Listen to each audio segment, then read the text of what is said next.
Welcome back to Ohio Counseling Conversations, the official podcast of the Ohio Counseling Association, bringing you updates and conversations from around the state.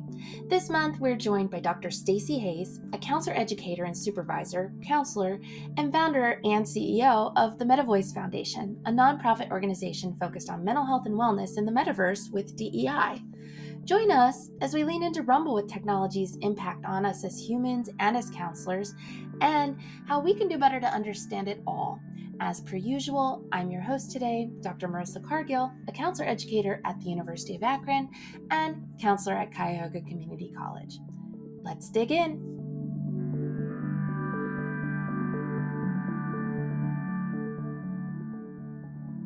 Okay, welcome back. This is Ohio Counseling Conversations. Today, we are so fortunate to be joined by Dr. Staci Hayes. Excited to have a cool discussion today, especially as it pertains to mental health and technology. Dr. Staci, welcome. Thank you for joining us. Thanks for having me. Yeah, so to kick us off, could you tell us a little bit about yourself and your experience in the mental health field and spaces? Yeah, so first generation college student, which was really interesting, came with a lot of unique challenges and opportunities. I mean, if anyone out there has been first generation college student, you know your family just doesn't understand. They don't get it. They don't understand you're doing internships and practicums, working for free.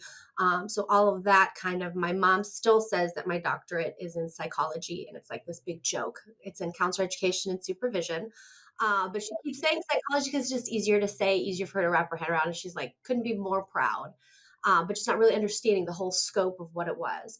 So graduated from Akron, 4 years, no summers. Always had been really good about school, but never really understood like why I was doing it. Just thought that that was the end game, was graduate. And my generation specifically was taught like, hey, go get a degree. You're gonna have the best life. You're gonna have all these job opportunities. Amazing things are gonna happen when you graduate. So actually, nothing happened for me. So it was about 5 years before my undergraduate and my master's, and counseling just kind of found me. It wasn't something that I always dreamt about doing. Like, I loved the idea of helping people believe in themselves, and counseling really gave me that vessel to make that happen. So went to Kent for my master's, loved it so much, stayed there for my PhD. My clinical experience has predominantly been everything from children to adolescents to families, couples, let's see, forensics, and I loved it all. College age students, I had a career. So I loved all of it. And because I didn't really have this natural call to a specific population, I was like, I really like teaching. I love empowering. I love the idea of building soldiers to go out and fight this war against, mental illness, and help people and facilitate the success of, others. So I went into counselor education, really enjoyed it. So I've spent the last 5 years in counselor education. The students were incredible. I think for me personally, I lack the proper reverence to stay in higher ed for a very long time. And I felt like my story is nothing other than a story of what's next, and understanding that the journey is the fun part, and that you got to keep growing and you got to keep climbing and you got to keep moving on to the next thing. So the next thing for me ended up being starting a nonprofit. So I'm in the process of doing that. And essentially, it's called the Metaverse Foundation. And what we're focusing on is mental health and wellness in the metaverse with DEI. So essentially, mental health and technology in this interplay. Wow. Okay, cool. So, gosh, that's a lot. But like, it's so cool to hear your story, and I can relate to quite a few parts of that. So, so interesting. I work with college students, and career is like a big theme. So I feel like this is interesting too when we talk about our own career paths and how we got here. So we're glad you're here. And so when we invited you to this podcast, you said mental health and technology is like where you are really passionate and feel maybe some sort of calling, like you like to talk about it. Help us understand the passion for the topic. Well, and I think what really prompted it was that by time in the doctoral program, and you're constantly looking for like, oh, what's my dissertation going to be? Who am I going to be in this field?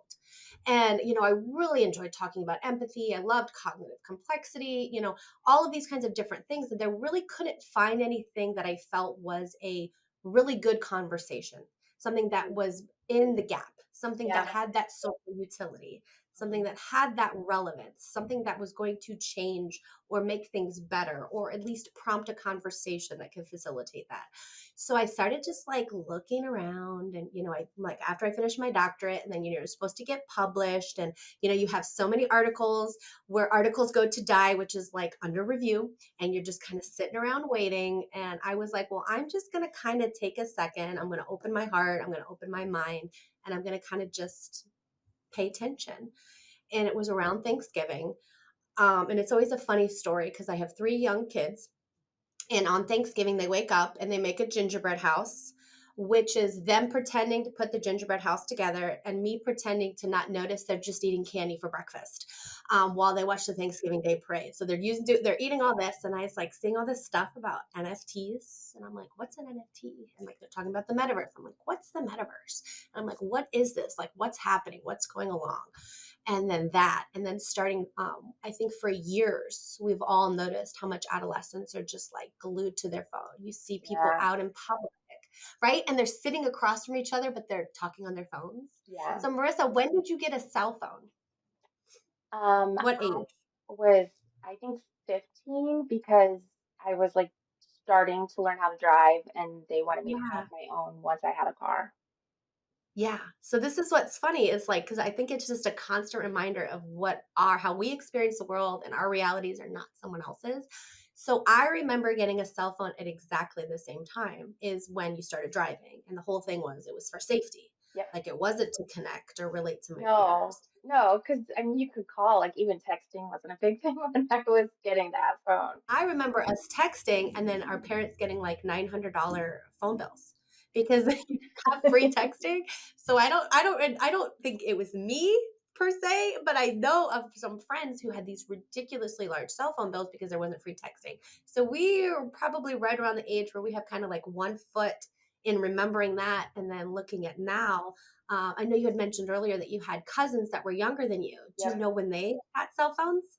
Oh, I would assume middle school. I'm not sure. Yeah. So what I'm seeing with my kids, so my kids are 9, 10, and 3. So I kind of, the school age. And we have some colleagues, and they have some friends who got cell phones in kindergarten. Yeah. And they actually have a cell phone jail that they put their cell phones in 4th grade. Wow. So they go to a Catholic school. So it's in Kent. So it's Kent State. So it's a little bit more of an affluent community compared to, like more marginalized and oppressed areas. But it's just they're getting that technology Yeah. sooner. Yeah. Um, and so it's not completely altruistic that I was drawn to this field, because I'm really looking at the people that I care about and going, how is this affecting them? And how am I Mhm. personally going to be a better mom by knowing these things on top of being a counselor and a counselor educator and helping others? Oh yeah. No, I relate to that. I don't have children of my own, but I have a niece and nephew that I'm really close to, Yeah. and um 16 and 13. And it's the access is so different, and the impact, I think, is what you're getting at, is also completely different than what we remember at those ages, especially. Yeah. Yeah. So how do you think counselors can like lean into this topic and better understand what's going on, with how technology and especially cell phone use, um, affects the people we support? So I think this is going to kind of be different for each person. So analogy I used in an article I recently like wrote like last year, it was essentially like we're like, if we think of technology or the metaverse or as a pool, Hmm. some of us are going to kind of dip our toe in the water because that's our level of comfortability. Maybe we just read an article, maybe we watch a podcast, maybe we look up a TED talk, maybe we do all of these kinds of different things. We watch a documentary on TV or something like that. Some of us might choose to dive in and be like, this is a pool I'm comfortable in. They may choose like, hey, I play VR video games, this is something I'm very comfortable with. So, and like they're like, I have a natural inclination for technology, I have a background, this is something that I'm into. Or we have people who kind of can sit outside the pool, never get in the pool, but basically like act as like lifeguards and being like, you know what? guys, don't jump in the deep end, don't splash around, stop running outside the pool. Like, this is not what we should do. So kind of looking at what your natural comfortability with technology is, where your ability lies too, because I think that's a big part of understanding that self-awareness of how good are you at this, how excited are you about it, and how able are you to be able to engage with that, media. Okay. So where do you think, like as a profession, where we are now with like our level of understanding, and then I guess to piggyback onto that, like where should we be going with it? So this is what's really interesting. I think counselors are so incredibly busy. They are so inundated with clients. I think I spoke to a friend and colleague the other day, and they're talking about like, yeah, so I can only see clients once every 3 weeks. My caseload is so gigantic, Mm, let alone any of our colleagues that are doing administrative work. So they just got piled on with all of this. yeah. So unfortunately, I think for counselors, what happens is we don't necessarily think about this till we get a client, or we have a supervisee who has a client who they have video game addiction, they have gaming addiction, they have phone, they can't, like, they have FOMO, they can't function without connecting with that technology. And that's when we start engaging, because then it is our responsibility to educate ourselves. So I think sometimes too it comes down to necessity. Yeah. So Yeah, it sounds like it in some scenarios maybe it's more reactive. Like, yeah. oh, I noticed a problem, so we gotta engage more with like tools and resources to support our clients. Yeah. And it's not by choice, because I think by inherently by our nature, we try so hard to be preventative. We just cannot get ahead of this as it's been rolling towards us. Yeah, and that might also be a testament to society, not just our profession of like we try to pull ourselves up by the bootstraps that like American individualistic like sometimes that asking for help is um tough and we ask for help when it is a problem rather than like it's slippery slope to a problem. We're like, nope, Absolutely. we're addressing it now because oh my gosh, Yeah. here I am. Or we're the helpers. We shouldn't need help. Yeah, yeah. You know, like, what credibility do we have in helping others if we can't even help ourselves? So it's, yeah, this horrible narrative that has emerged. Absolutely. Yeah. So knowing all of this and knowing like technology is like incredibly pervasive, unavoidable in a lot of contexts. What do you think, or how do you think this information is going to affect counselors in the coming years? Oh, sure. So I think how it's going to affect counselors is we're just going to see it a heck of a lot more. So I think what the hardest thing that for us to predict at this point is with the versions of the internet. So if we think of like Mm, Web 1.0 being like 1990s, we're in Web 2.0 right now, which is the TikTok, social media, the free flow of information. You can always find somebody who agrees with you, or, you can find like minded individuals. Mental health has been somewhat, seeking help for mental health has been destigmatized to some extent. yeah, for So sure. we're in Web 2.0. Yeah. So good, bad, ugly, whatever it is, we're in the middle of it. And I think quite frequently you have one leg in one and one leg in the other. Mm, So I think Web 3.0 is unfolding and will be unfolding within the next like 5 years. So I think what we're trying to predict and what I'm trying to wrap my head around now is, are we going to have an exacerbation of psychopathologies in the same way that we experienced through Web 2.0, or different in Web 3.0? okay. So I guess you're already telling us some of this, like, but like, so what makes it so important that we are paying attention to this? Why, as counselors, do we care that this is maybe Sure. writing defense between the two? So we're going to care because our clients are going to need us to know what's going on. So we're going to kind of need to know about all of these kinds of different things. So if we could have known what a big deal that cyberbullying would have been, we could have done something. We could have put in some support systems. And a lot of time that comes down to education, educating parents. And I don't want to keep focusing on adolescents, but that's where my heart is, because I think that was my bulk of my clinical experience, and really looking at how we can look at them and say, how is being on a game for 8 hours affecting their development, not only from prefrontal cognitive way, but a developmental way. How is sitting on TikTok for 10 hours affecting their emotional regulatory system. We're not meant to be laughing 1 second and crying the next second. I don't think we're wired to potentially be able to do that. And we're forcing ourselves and training ourselves to do that. We're laughing 1 second, crying, and then angry the next. So what will that do? So really looking at, counselors are going to care because it's going to be right in front of them. And the more that they know and the more that they're able to educate themselves, their supervisees, their students, the more we're going to be able to be ready to make this transition, and stay connected, because who we are as counselors is to be authentic, be genuine, and make that personal connection. Yeah. Yeah. And I keep thinking like awareness is only half the battle, right? Like, so bringing that into awareness is wonderful for ourselves as practitioners, our supervisees, our students, and our clients, obviously. But like, how do we help regulate the use or I guess just have a better relationship with technology?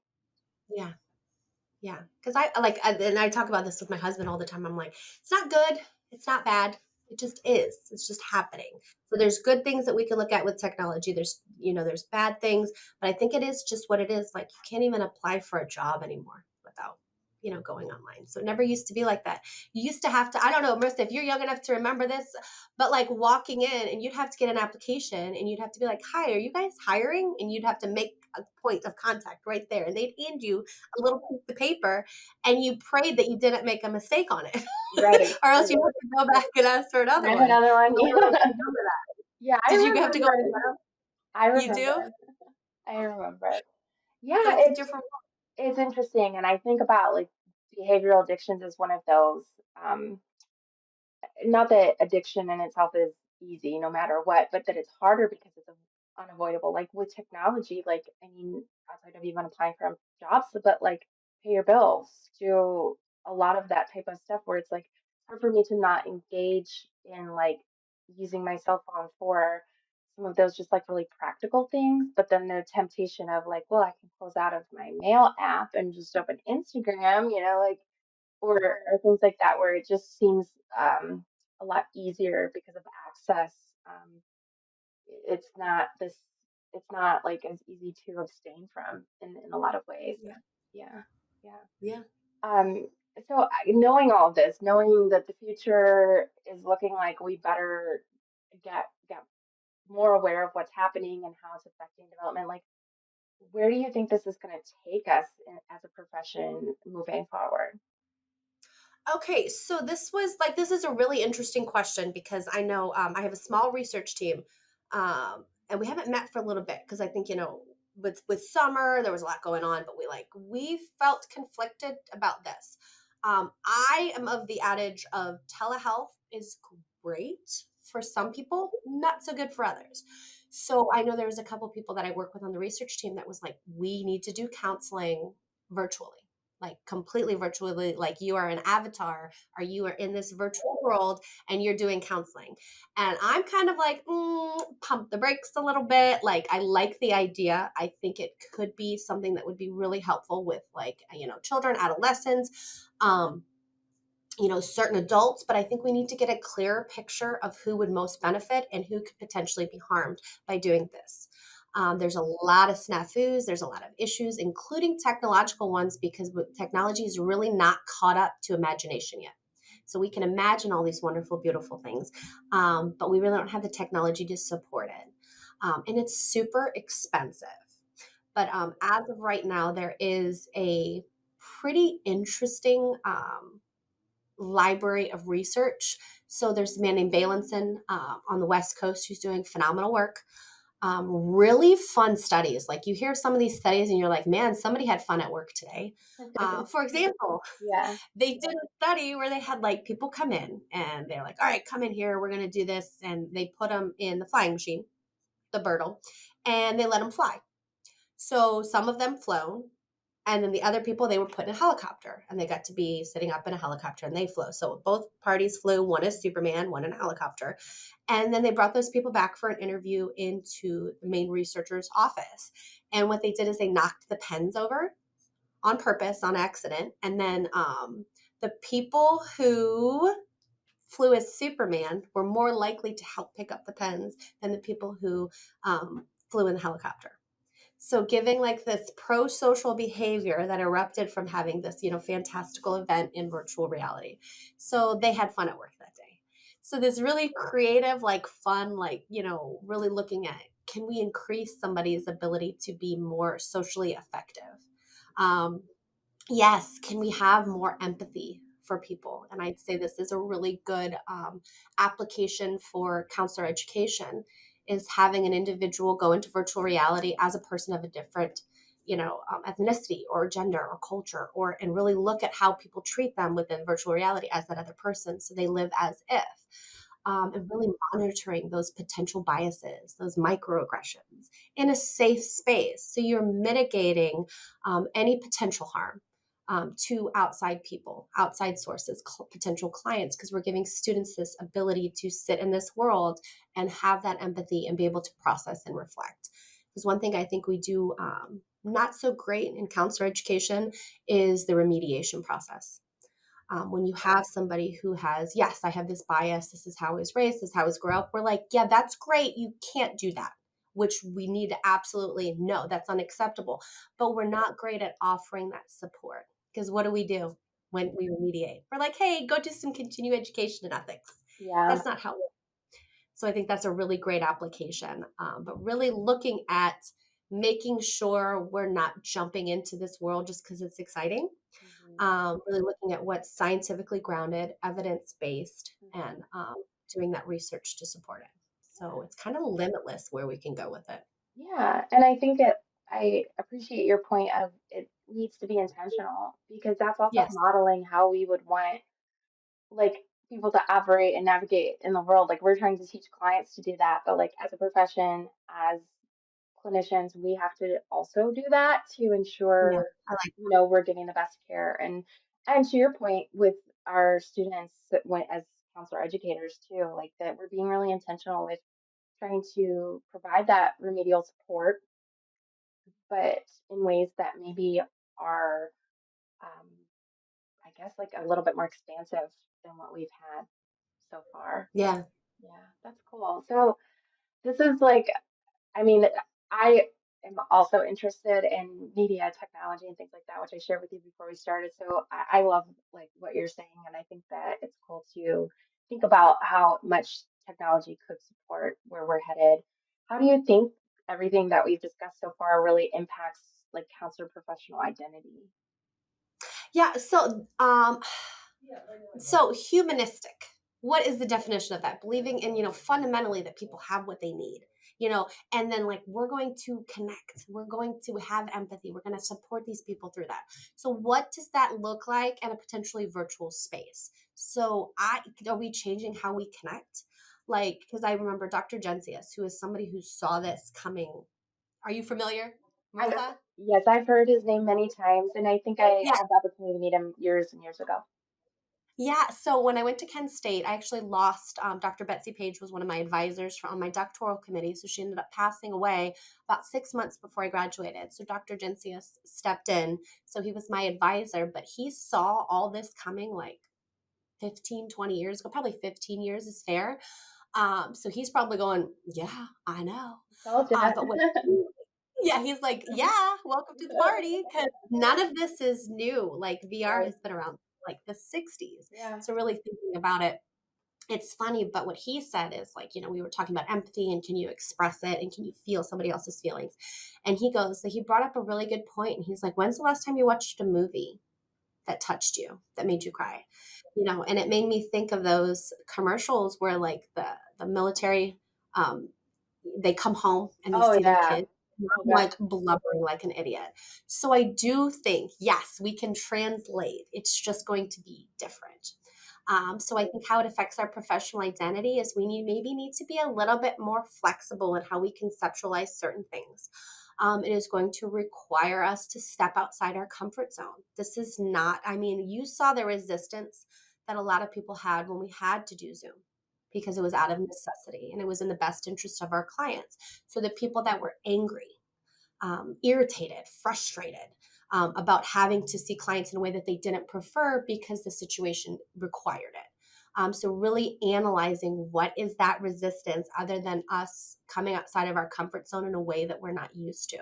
We could be very comfortable with ambiguity in one way, and not in another. So really looking at how can we be flexible within that, but still stay true to our roots, and those roots being that humanistic principle.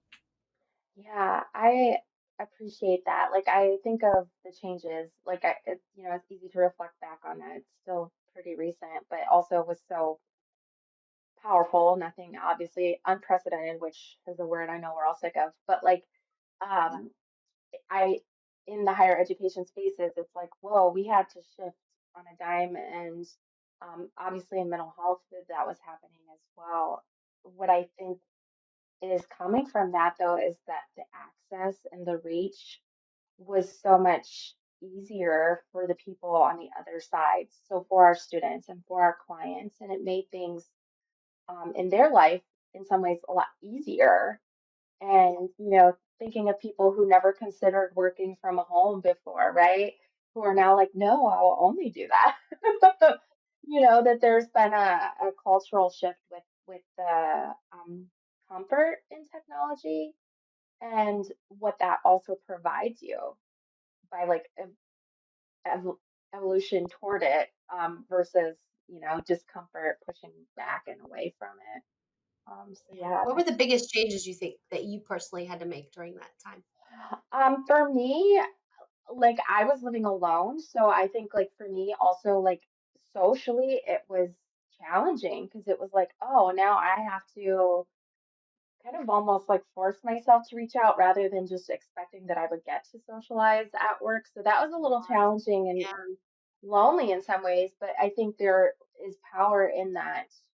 Um, like you have more time to do those things because you're not commuting and you're not, I guess you're not like obligated in the same way as your lunch break can, you know, take care of a lot more, so like you're not stuck at work where I'm like, I can't do laundry on my lunch break when I have to commute 40 minutes, but Mhm. I can, or I could go for a walk. And like, so I just felt like I was able to be more well in a lot of ways, but I had to be more intentional in some other ways, in terms of like social wellness. I think like Yeah. as a worker though, like for, virtual meetings weren't even a big thing. I feel like conferences were the way. And now I don't remember the last in-person meeting I had with like a bunch of colleagues. That's not entirely true. I actually just had one a couple weeks ago, but it was like a big kickoff meeting. I but like more often, all of our follow-ups after that kickoff meeting are WebEx. Like so it's not. I just feel like that transitioned things to where it's just like we're more accessible to each other in some ways, and sometimes even able to put up better boundaries in other ways. Um, Yeah. have to be careful with that, which kind of contributes to our discussion of like I intentionally at that time I only lived in a one-bedroom apartment, so I didn't have like a spare bedroom to have like an at-home office. I put it in my laundry room because I was like, I need to be able to shut the door and leave Right. that there. But that was Space. Yeah. an intentional decision, like Yeah. because it wasn't the most comfy. It made my laundry room quite, but it was like, but then it has its separate space. And I know that's not either an option for some folks or as easy. So yeah, it's all about that, like figuring out what works, but definitely a lot Yeah. of change. Definitely. Yeah.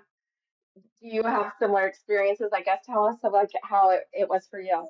But the only like you were by yourself and I was jammed in the house with like four dogs and like a husband, two children, and I was 9 months pregnant, like Oh my during the goodness. belly of the beast of 2020. Wow. I was teaching a 4-4.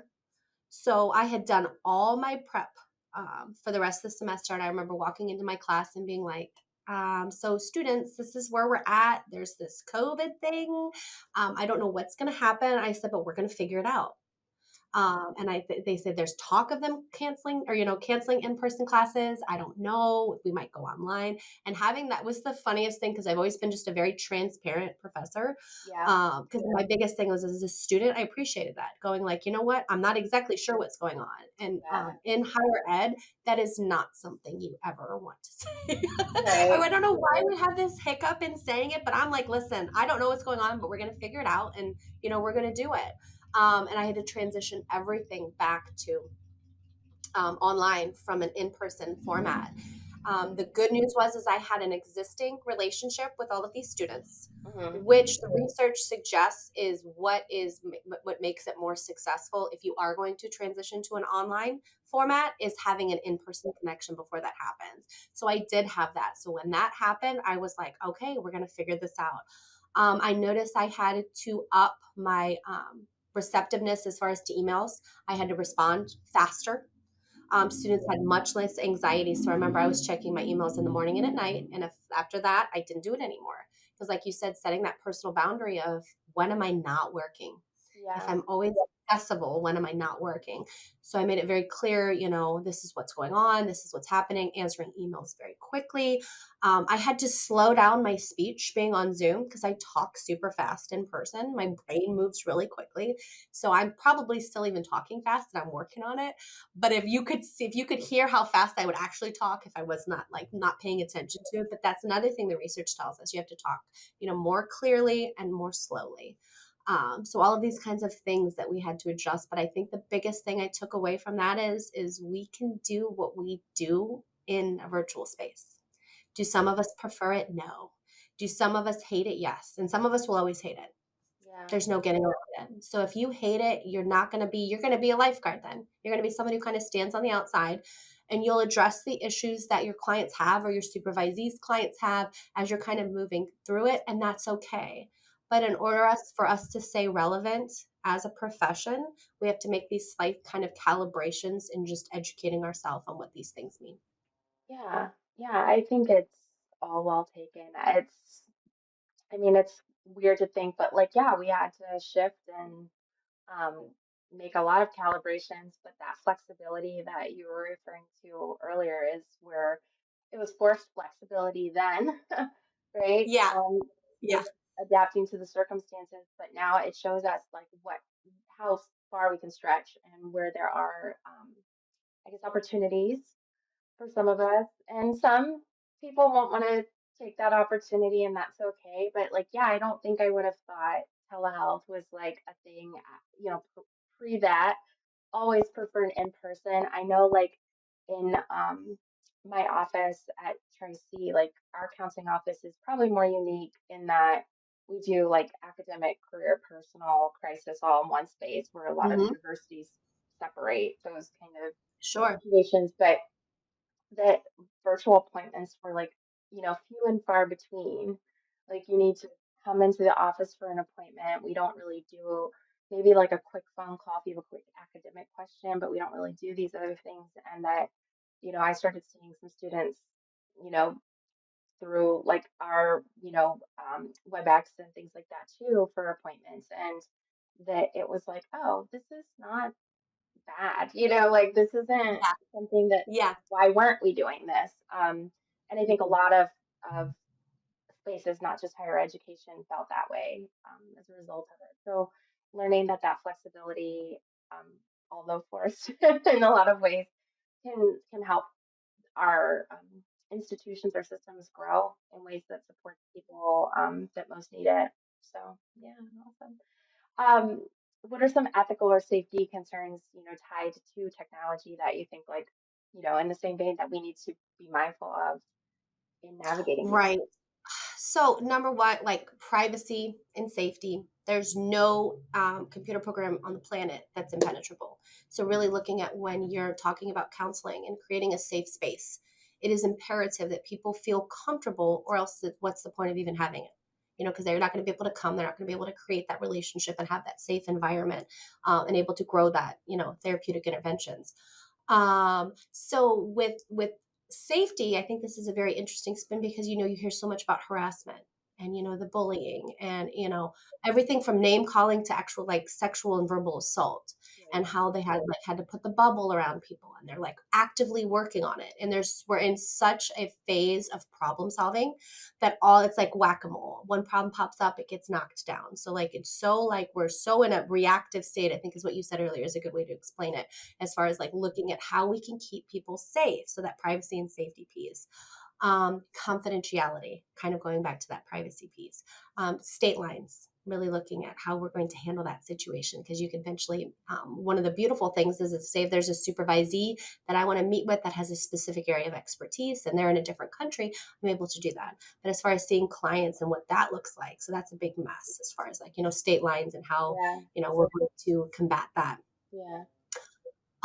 Did you have a reaction to that? Oh, I was just thinking, and hopefully the counseling compact will help with that situation, especially, but that, since it's still in the works, it still presents like those challenges for now. Thanks for bringing that up. That's an excellent point because that's such an incredible thing that, I Yeah. hope. Yeah. So very, Yeah. very exciting. But I think what I've kind of hammered down on as far as being, one of the major ethical concerns is scope of competency. Okay. Really looking at how do people get educated on how to do this. So like, yeah, I want to do this. I'm somebody who I want to dip my toe in, or I want to jump in the swimming pool. How do I become educated in this area? So essentially what the nonprofit is going to do is provide continuing educations for counselors and hopefully all mental health professionals, parents, anybody that wants to get involved. So my thing is really looking at not providing counseling services. So I think that's really confusing when you hear I'm a counselor, but instead providing educational opportunities. And then eventually I would love to do outreach and establishment of best practices through supporting research that's counseling specific. So where we find ourselves now is the dearth of knowledge really comes from medical community, Yeah. and really looking at how they're using, VR to, do diagnostics and, provide opportunities for doctors or for nurses. So yeah, if that answers your question. Yeah, definitely. And I appreciate all that you're sharing. I think this topic is so relevant, but it seems like some people, like you said, might want to just dip their toe in the water or be the lifeguard, kind of standing on the side, not necessarily entering into the space. What do you think is making it, or why do you think it's like so taboo or undervalued in the counseling profession at this point? Well, it could be an individualistic thing. It could be a personality thing, like people who are drawn to help other people want to sit face to face. They want to connect with them. And that's not necessarily the people who, go into technology or are interested in technology or see the value in technology. So it could potentially be a personality thing. But I really think it's just we're inundated with work. We really can only deal with what's in front of us. So until we can kind of, get back and in front of it a little bit more, it could be a stress tolerance thing. Like we can only handle so much. We're so stressed at work. We're so concerned and wanting to help, and we don't see the value and why you're learning it. So one thing that I liked to do as a professor is provide the practicality of why you're learning this. And so I think people understanding that this is why this is going to help me. I'm learning about this to help people. Then they're like, oh, okay. So making that connection between why they're going outside their comfort zone and potentially learning something they don't see the value in, and showing them the practicality and how they'll be able to do their job better with that knowledge. Yeah. Yeah, that makes a lot of sense. I feel like as an educator, I'm like, yes. Because sometimes you get those like end of semester evaluations where someone might think like, I don't really know why this was relevant for me to learn.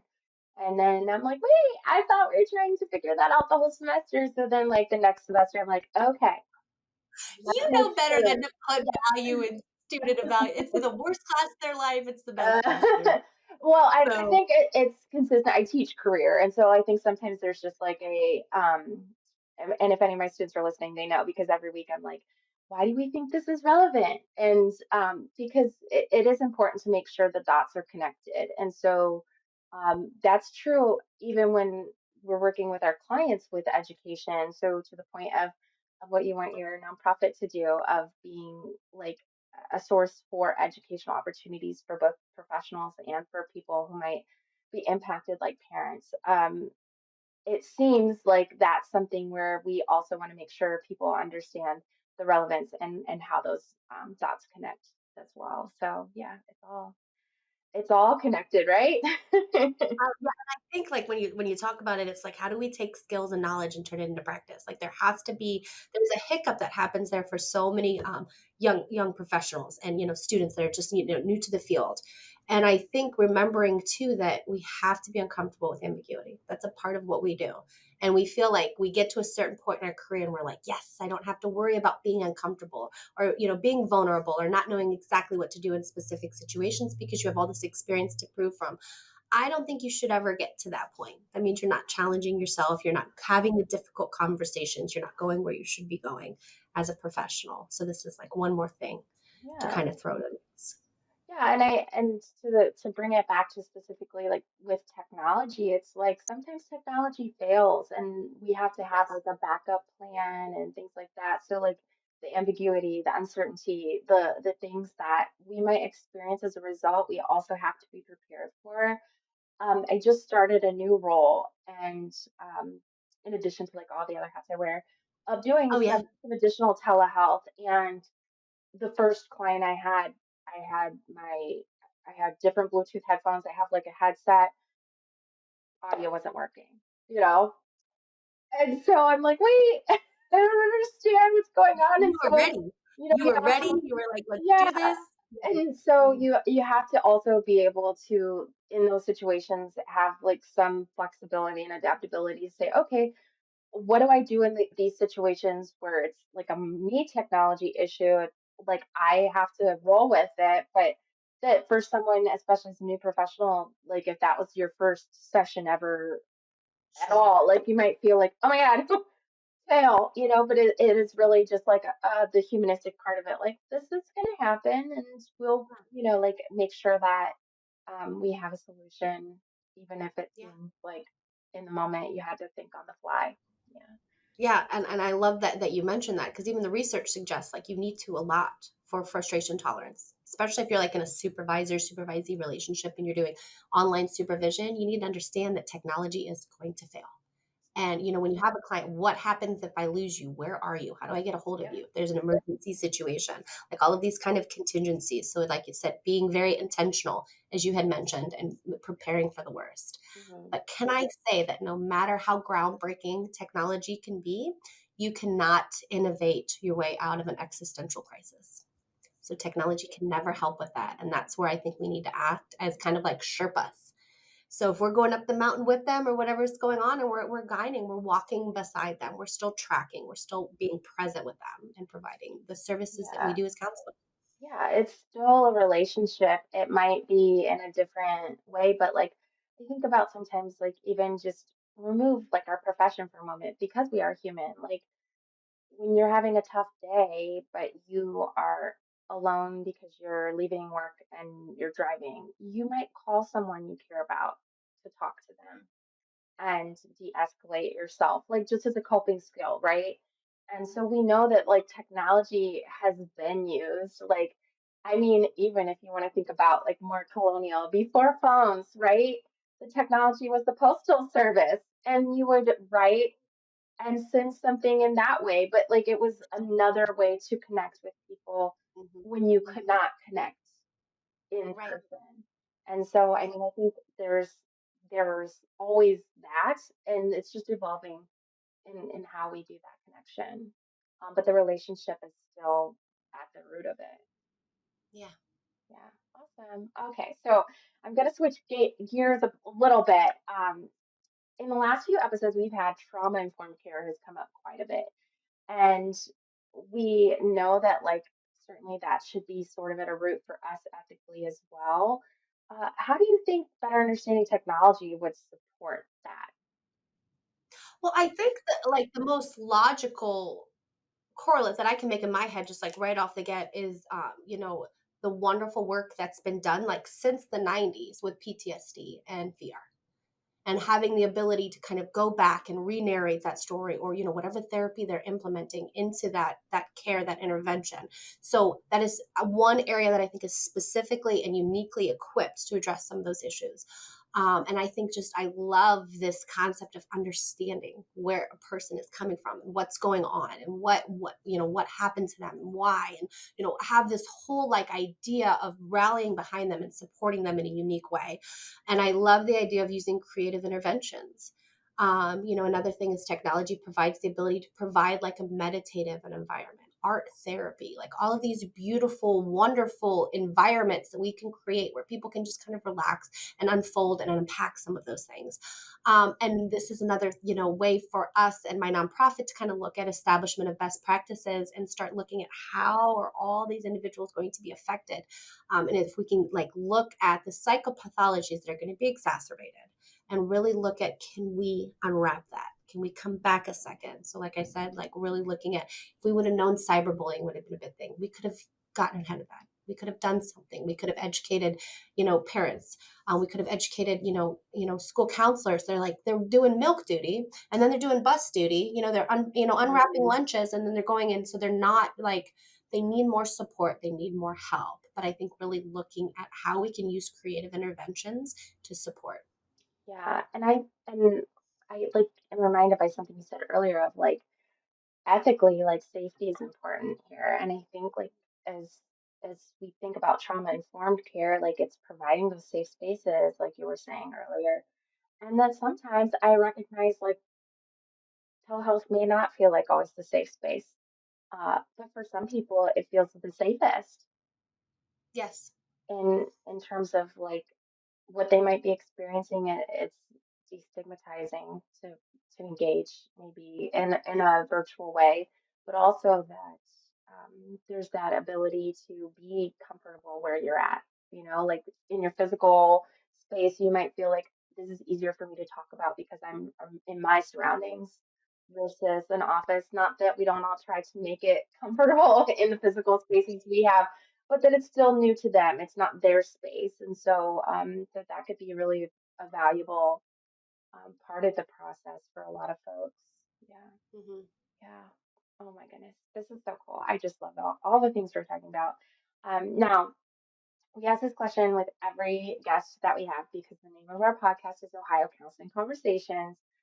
What important conversations do you think counseling professionals should be having with each other? And it's twofold because you could also add and or with their clients in the state of Ohio.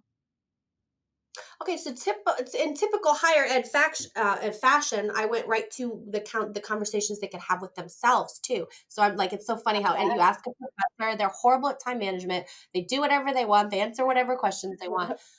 Um, but counselors to themselves, I would say like where and could they potentially benefit from learning about this personally and professionally? Where could they potentially benefit from learning more about technology and engaging with it? Counselors to each other, I think we need to continue to have conversations about where our deficits are. So especially if we have a client who's having emotional regulation issues, or and video game addict, or sorry, I keep saying video game, but gaming addictions, phone addictions, anxiety, depression, like agoraphobia, like all these kinds of things, and making sure we're continuing to seek help and consultation where it's appropriate, and not ever feeling like we should know this stuff because we shouldn't. And how, like, I think from a DEI perspective, my hope is that technology is so expensive. It is so ridiculously out of reach for some people that as a whole, we are advocating for very purposeful distribution of infrastructure to support technology for everybody. Yeah, yes. I should say that's um, access is so important. And Yeah. um, it, if you look at, the Pew Research Center, they often are posting a lot of data like from globally, but also more particularly the US, technology Yeah. use and age groups and race and ethnicity breakdowns. It is interesting to see, and I think probably expectedly, we see that age has a pretty big impact Yeah. here. And so, yeah, it seems like, you know, we are counseling professionals, so we have to reflect and kind of have that conversation with ourselves, but also like with each other, stay connected because the technology can actually help us support each other and support the people that we're working with. Yeah. Oh, wow. Do you think there are any conversations we should be having with our clients specifically? Oh, so absolutely. So I think educating parents, educating, clients about their use. And is it like my thing with clients was always this: if what you're doing is working, why would you change it? So if they come to you, there's been a hiccup, there's been a breakdown, there's something's not working.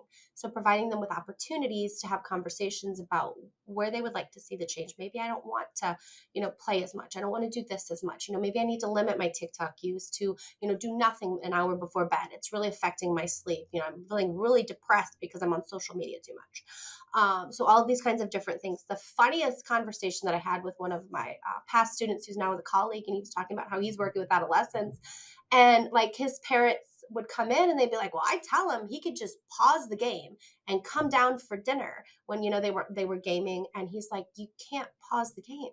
It's not like that anymore. So that parent just realizing that that's not a thing that you can do anymore because he thought the child was being absolutely ridiculous. So how funny it is how that one little calibration, that one little tweak could de-escalate a potential situation in a family. So really looking at how we can help clients live a better quality life and have a better relationship with technology. Yeah, definitely. I push for that all the time. Social media literacy, technology literacy, it's important to to continue that intentional path, right? Yeah. Yeah. So I am so excited you joined us today, and I just want to give you the last opportunity. Is there anything you want to plug or share before we wrap up? So, like I said, MetaVoice Foundation, we are currently actively seeking a SEP certification. We're getting approval by the IRS. I'm in the final stages. So, I'm on LinkedIn for anybody who wants to get a hold of me. Please feel free to reach out if you're interested in contributing. I'll be, as soon as I get approval, I will be posting and making CEUs or CEs available. So, take advantage. You can get a hold of me that way. And I look forward to hearing from you guys. Thanks for having me. Had a great time. Awesome. Thanks so much. We'll see you all next time on Ohio Counseling Conversations. Have a great day.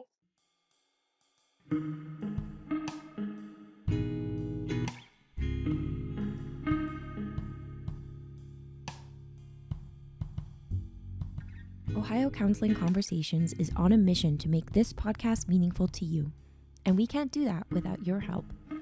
A feedback form is linked in the show notes for this episode and is also available on the OCA link tree. If you have any recommendations for topics or guests or any other general feedback, you can let us know by using the form. We welcome your thoughts so that we can continue to develop the podcast and grow as creators. If you are interested in joining the team or being a guest, you can also reach us by emailing ohiocounselingconversations@gmail.com. We value your insight. Thank you so much for listening. If you enjoyed this episode, please make sure to follow us so you can stay up to date with Ohio Counseling Conversations online and wherever you listen to podcasts. This podcast is brought to you by the Ohio Counseling Association's Media, Public Relations, and Membership Committee and its podcast subcommittee.